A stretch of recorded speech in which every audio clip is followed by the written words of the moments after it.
Hello, hello. Good morning, good morning. How are you doing, my people? This is your sister Roslyn once again. Let's have a talk today. Let me tell you about my culture shock the first time I traveled abroad. Especially, let me talk about Gulf. Because I've stayed in Gulf for some time now, I can talk about Gulf. So, my first time traveling Gulf, staying in Gulf, there are things that me and as an individual, okay, in Kenya we have Muslims, but wacha niseme I was not all that close, or I didn't know much about their culture ama how they do their things in Muslim family. Okay, let me say like that. So my first time kuona Muslims fasting.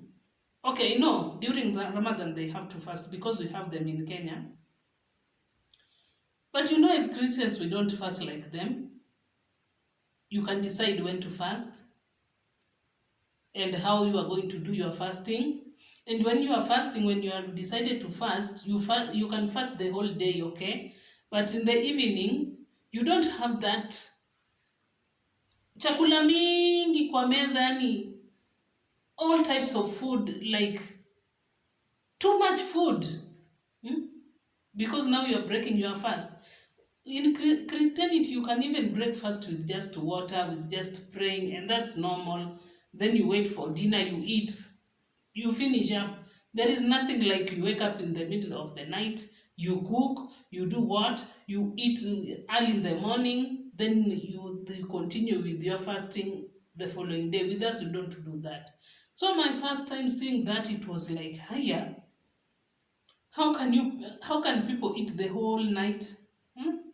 How is it possible?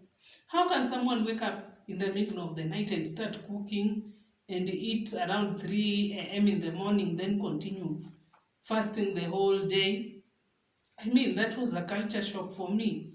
It was a shock. Eh? I, I always think when you fast, you just fast, then when you break your fast, it's just a normal food. Not this too much food that, okay, that was a culture shock. So my people who are coming in Gulf, be ready for that. Thank God now Ramadan is finishing. Now they're finished their Ramadan. Now they're finished their Eid. It's okay until next year. Then another thing that shocked me in Gulf especially, their visiting hours. These people can visit even during odd hours like 12 a.m., 1 a.m. Just someone is coming to visit you and I'm like, hey, yeah.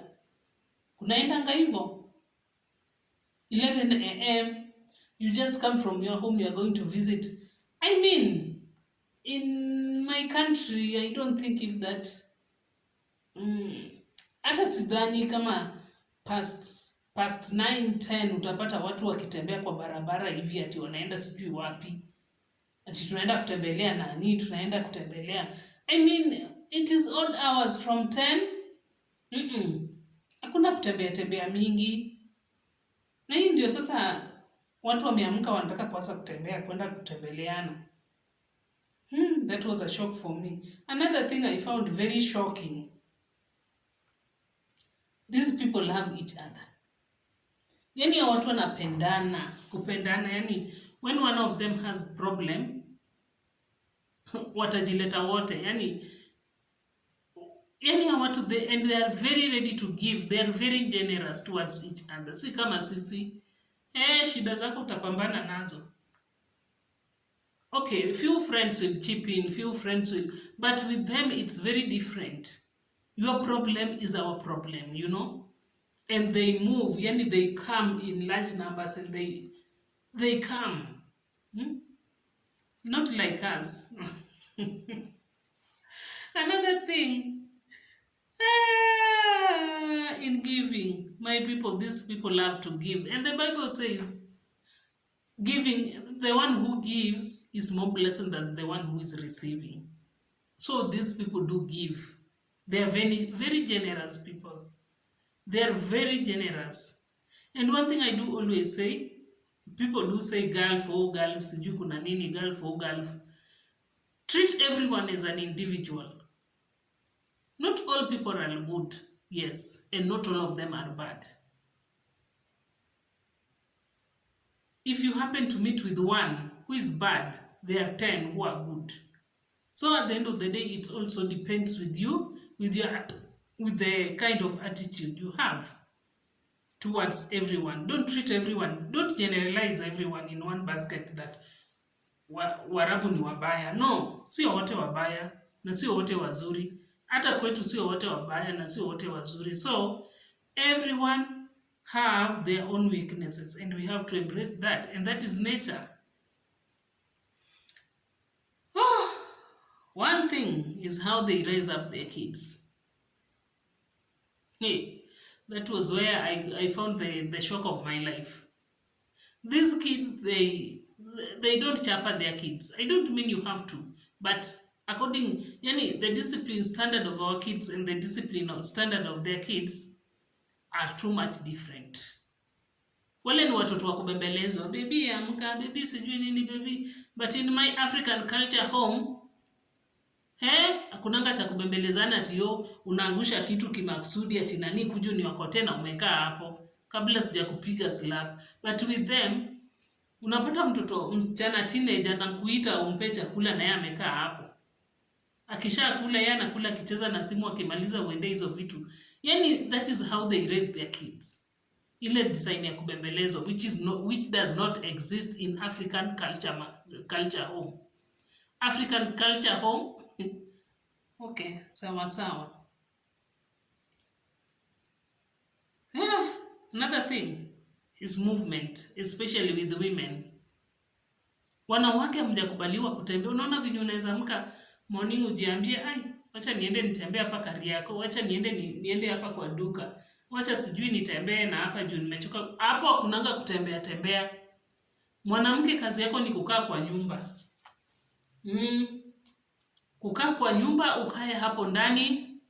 Hakuna cha kuenda, mwanaume akuje aende. Kama unataka kuenda, ongojea mwanaume akuje, ama uchukue hiyo buibui kubwa hiyo ya black, ujivae ndani, uende ile siti kutembea tu umechoka, wacha niende nitembea paka Mkunji nirudi. Hapana. Kama ni kwa duka unaenda hiyo supermarket mbio unarudi unakaa kwa nyumba. Kazi ya mwanamke ni kukaa kwa nyumba. Hata kunanga venye mwanamke ati umechoka kukaa kwa nyumba, wacha nikae hapa kwa gate. Hapo hakunanga kukaa kwa gate. For men it's very okay. Mwanamume hata anaweza vaa short na vae, because Gulf is very hot, it is very hot. Avae vest na aende. Hakuna mtu atamuuliza. Lakini mwanamke, mimi hapo tena ndio nilisikia kama abaya lazima utavaa. Ako inaitwanga buibui. Hiyo lazima utavaa na ujifunike vizuri. Na kama ni kwa duka naenda mbio na unarudi. Si kuzunguka venye si tumezoea. I feel my country we have a lot of freedom. Mpaka ukikuja place kama huku unasikianga, huko sasa ndio wapi? In my country we have a lot of freedom. Another thing, these people are really dedicated to their religion. Really dedicated. Wacha hiyo wasikie hiyo inaitwanga hiyo kitu idhan. Hiyo kenye na waitanga wakaswali. Hata kama alikuwa anaendesha gari, he will park it. Or he will park it and make sure ametafuta mahali, amepiga magoti, ameomba. Si kama sisi wa Kenya tunaendanga tu. Okay, sisi we move with grace. We move with grace, Christ died for us and we find that everything is God's grace. So you can just be walking and you are praying. You can be cooking and you are worshiping. You can be sleeping and you are interceding, which according to them, that idhan ikilia, lazima wapige magoti hapo wherever they are, hata kama ni kwa barabara waombe. Sasa tuseme mlikuwa kwa supermarket ama kwa mall, mnachagua manguo. Wacha msikie hiyo nini kilia. Hiyo kitu inaitwaje? Hiyo idhan ikilia. Na kuambianga kila kitu itawachwa hapo. watu waende waswali kwanza. Kama utafeel hautarudi ni shida yako, but kitu iko, the most important thing ni hiyo idhani ikitana, everything inawachwa hapo. Tunaenda maombi kwanza, God first, and that is one thing I love with them. Another thing these people love, they do intermarriage, cousins marry cousins. Hiyo naye nilipata kama ni funny. That was a culture shock to me. How do you marry your cousin?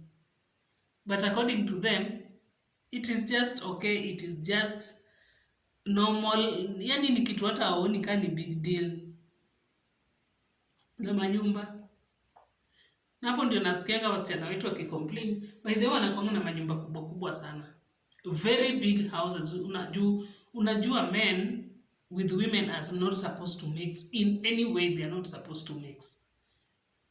Hakunanga cha kazi na ati huyu ni kazini yangu, huyu ni uncle, huyu ni... No, unless ni brother yako ama ni your dad.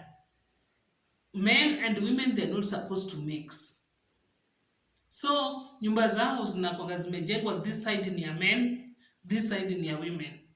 So men wakikuja kuvisit wanakaa place pao, women wakikuja kuvisit wanakaa place pao. Hakuna kumix, they don't mix.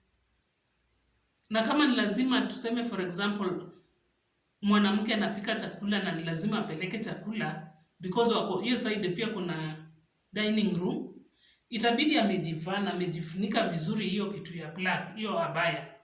Amejivaa vizuri ndio apeleke chakula huko. Akishapeleka chakula, wanaume wataenda hiyo side, yeye atatoka, wanaume waende hiyo side wakule. Wakimaliza wakuja wajifungie huko ndani, ndio mwanamke aende achukue hizo vitu. But hawafai kumix in any way.